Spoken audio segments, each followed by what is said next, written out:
नमस्कार, जय हिंद, वंदे मातरम। दोस्तों आज मैं हिंदी व्याकरण के अंतर्गत रस में मैं आप लोगों को करुण रस और वात्सल्य रस या जो भी रस बचे हैं मैं उस पर मैं आज आप लोगों से चर्चा करूंगा। तो सबसे पहले आइए हम लोग देखते हैं करुण रस। ठीक है, करुण रस, करुण रस।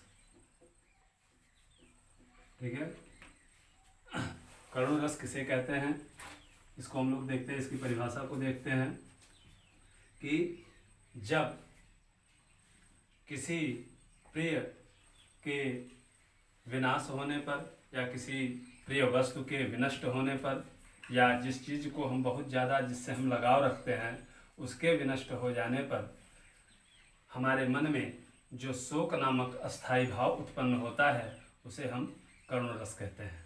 यानी कि जिससे हम एकदम लगाव रखें, प्रेम रखें, हमारी कोई प्रिय वस्तु हो और वह हमसे दूर चली जाए और दूर चले जाने की आशंका जब हमारे मन के भीतर आती है तब उस कारण जो है हमारे मन के भीतर एक शोक नामक अस्थायी भाव उत्पन्न होता है जो सुषुप्तावस्था में रहता है। तो जब वह शोक नामक अस्थायी भाव जब उत्पन्न हो जाता है तो उससे करुण रस की निष्पत्ति होती है। ठीक है, तो अब करुण रस की परिभाषा मैं आपको बता रहा हूँ कि जैसे आप कह सकते हैं कि जय हूँ अवध कवन मुँह लाई नारी हेतु प्रिय भाई गंवाई।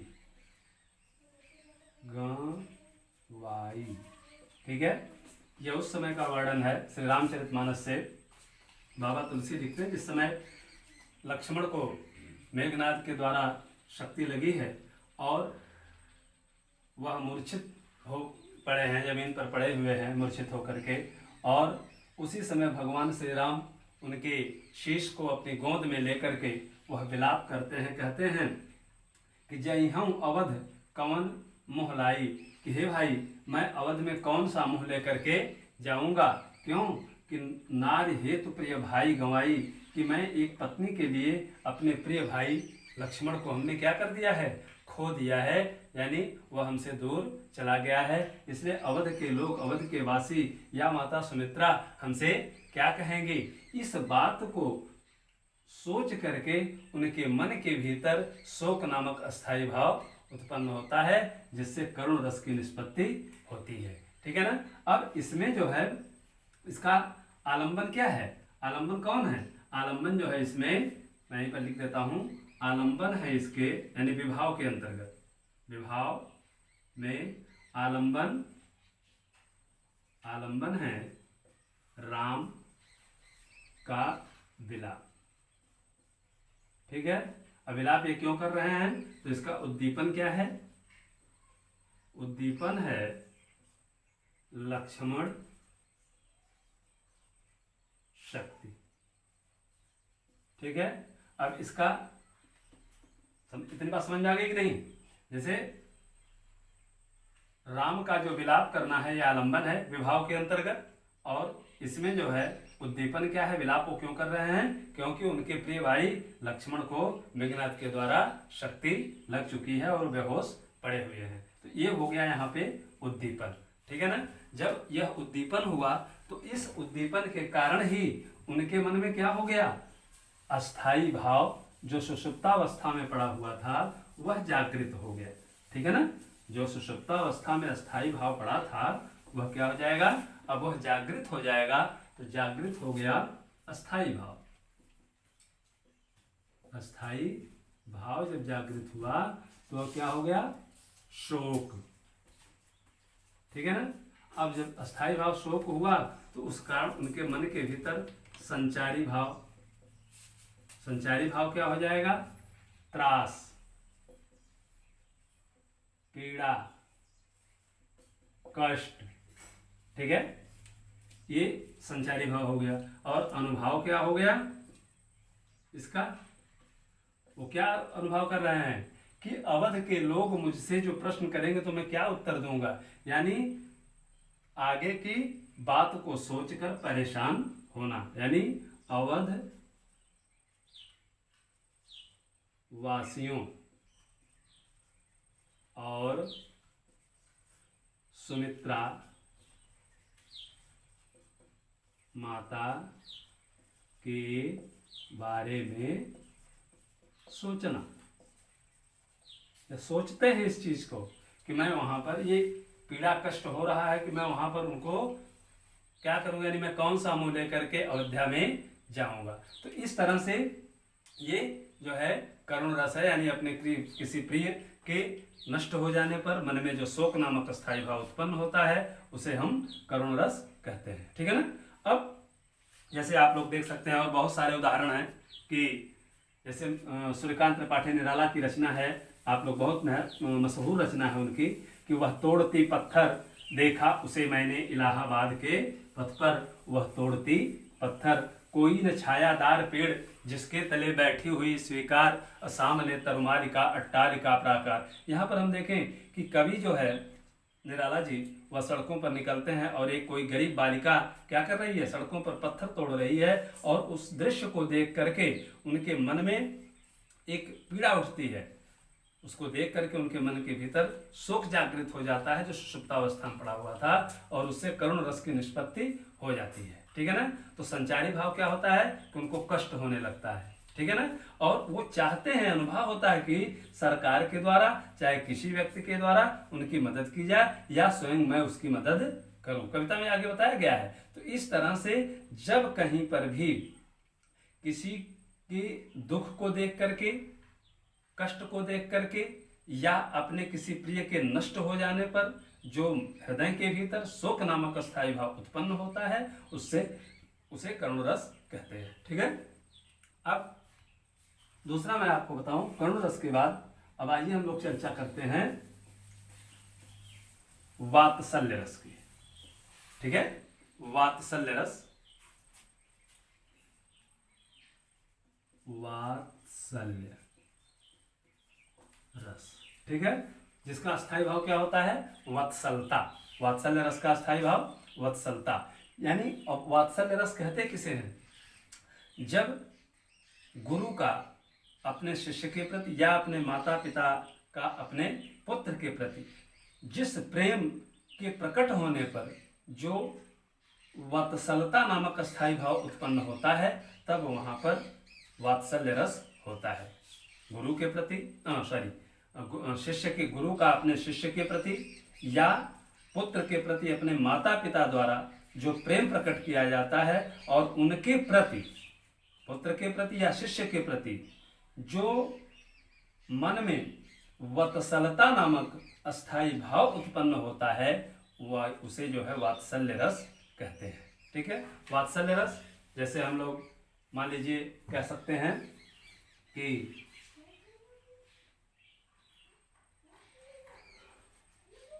मैया मोरी,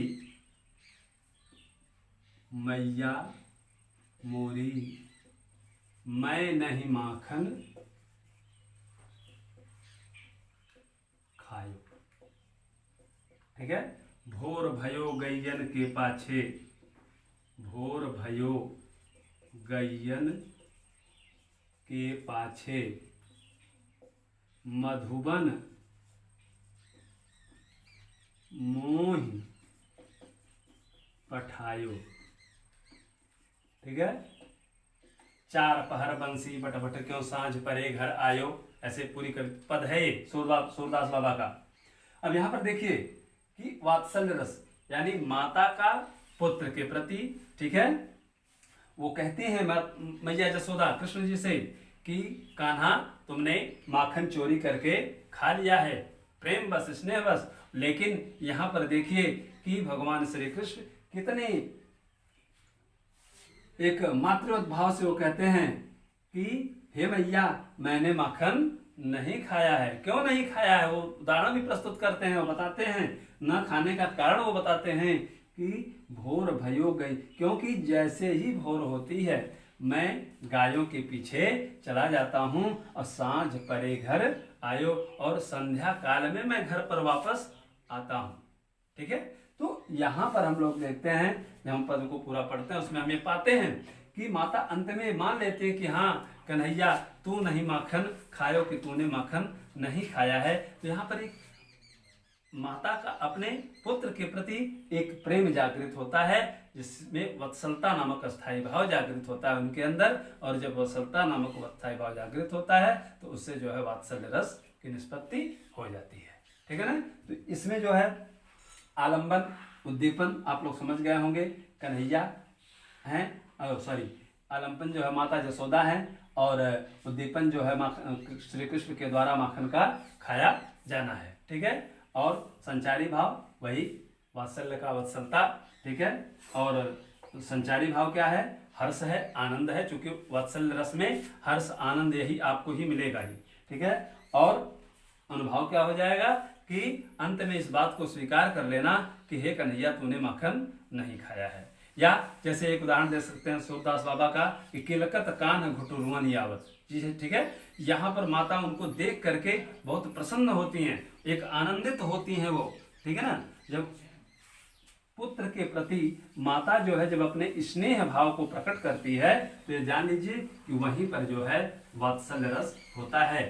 या गुरु जब अपने शिष्य के प्रति अपने प्रेम को प्रकट करता है तो वहां वात्सल्य रस हो जाता है। ठीक है ना। अब आइए हम लोग देख लेते हैं एक करुण रस, अंतिम हम लोग देख लेते हैं करुण करुण रस तो बता दिए ना, शांत रस। अंत में एक यही लास्ट बचा हुआ है, शांत रस हम लोग देख लेते हैं। शांत रस, शांत रस किसे कहते हैं?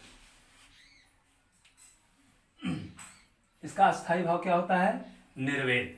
ठीक है, यानी जब सांसारिक वस्तुओं के प्रति जब हमारे मन में एक असारता का भाव जब उत्पन्न होने लगता है और जिसके कारण हमारे मन के भीतर निर्वेद नामक अस्थाई भाव उत्पन्न हो जाता है, तब वहां पर शांत रस की निष्पत्ति होती है। ठीक है ना। किस रस की निष्पत्ति होती है? शांत रस की निष्पत्ति होती है। क्यों होती है? जब हमारे मन में संसारिक यानी मोह माया से जब हम बिल्कुल अलग हो जाते हैं, यानी हम उसको असार समझ लेते हैं, असारता उसके प्रति हो जाती है, हमारा मोह भंग हो जाता है, तब वहां पर क्या हो जाता है? शांत रस की उत्पत्ति हो जाती है, और जिसका स्थायी भाव क्या हो जाता है? निर्वेद। यानी जिस कारण से हमारे हृदय के भीतर निर्वेद नामक स्थायी भाव उत्पन्न होता है। सांसारिक मोह माया के प्रति हमारे मन में जब असारता के कारण क्या हो जाता है? निर्वेद नामक अस्थाई भाव उत्पन्न हो जाता है, तब उसे हम शांत रस कहते हैं। ठीक है, बहुत सुंदर उदाहरण मैं आपको बता रहा हूं। जैसे मन पछतई है अवसर बीते। ठीक है, तुलसी बाबा ने लिखा, या कबीरदास ने लिखा कि काहे रि नलिनी तू कुम्हिलानी, काहे रि नलिनी तू कुम्हिलानी।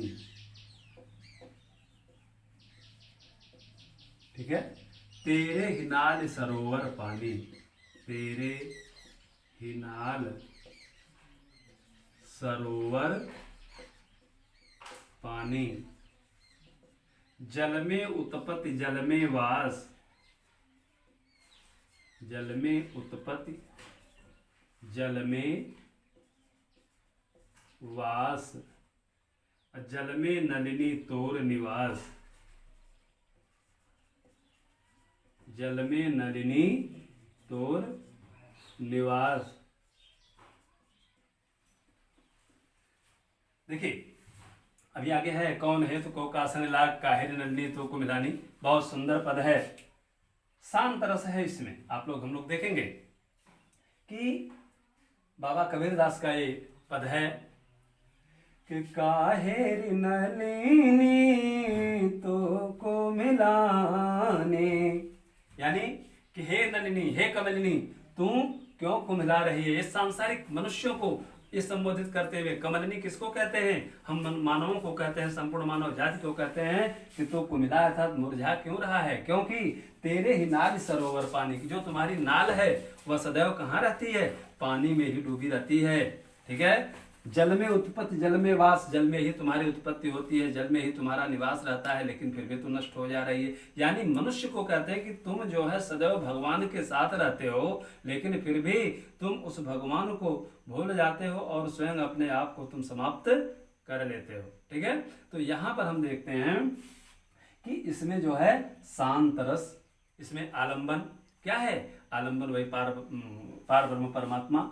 ठीक है, उद्दीपन क्या है? वह जीवात्मा है। ठीक है, और शांत रस ये अस्थाई भाव क्या हो गया? निर्वेद शांत रस का। ठीक है ना, और संचारी भाव कि उसके प्रति हमारे मन में एक आनंद की निष्पत्ति होती है कि हम इस कार्य को न करें, सांसारिक मोह माया में हम ना पड़े। ठीक है, और अंत में अनुभव क्या होता है कि हमको इस चीज को, इस सांसारिक मोह माया से हमको छुटकारा मिल जाए, हमें छुट्टी मिल जाए। ठीक है, तो इस तरह से यह शांत रस, यानी जितने भी भक्त के आप पद पाएंगे वह अब तो धीरे धीरे भक्ति रस एक अलग कर दिया गया है, लेकिन अभी उसका उतना वो नहीं किया गया है। लेकिन अभी आपको जो वर्तमान में पढ़ने हैं वह 10 रस पढ़ने हैं। ठीक है, तो इस तरह से मैंने आप लोगों को जितने रस हैं, रसों के अस्थाई भाव क्या हैं, आलंबन, उद्दीपन, आश्रय यानी विभाव क्या है, अस्थाई भाव क्या है, संचारी भाव क्या है, अनुभाव क्या है, इस पर हमने आपको लेकर के और पूरा हर रस को मैंने अलग अलग आपको डिफाइन करके उदाहरण सहित हमने आपको स्पष्ट कर दिया है। तो दोस्तों, यदि हमारे इस चैनल पर आप लोग नए हैं तो हमारे इस चैनल को आप लोग सब्सक्राइब करें और बेल आइकन को आप प्रेस करना ना भूलें, और अपने मित्रों में भी आप इसे शेयर करें ताकि ज़्यादा से ज़्यादा लोग इससे लाभान्वित हो सकें। ठीक है, लाइक शेयर और कमेंट करना आप ना भूलें। और इसके बाद फिर मैं और छंद के साथ, वर्णों के उच्चारण के साथ, वर्ण परिचय के साथ, संधि समास आदि बहुत सारे विषयों के साथ मैं आपसे फिर धीरे धीरे मैं एक एक वीडियो बना करके आपको परोसता रहूँगा, मैं आपको देता रहूँगा। बस आपके स्नेह और प्रेम की मुझे आवश्यकता है। फिर मिलते हैं नेक्स्ट वीडियो में। धन्यवाद।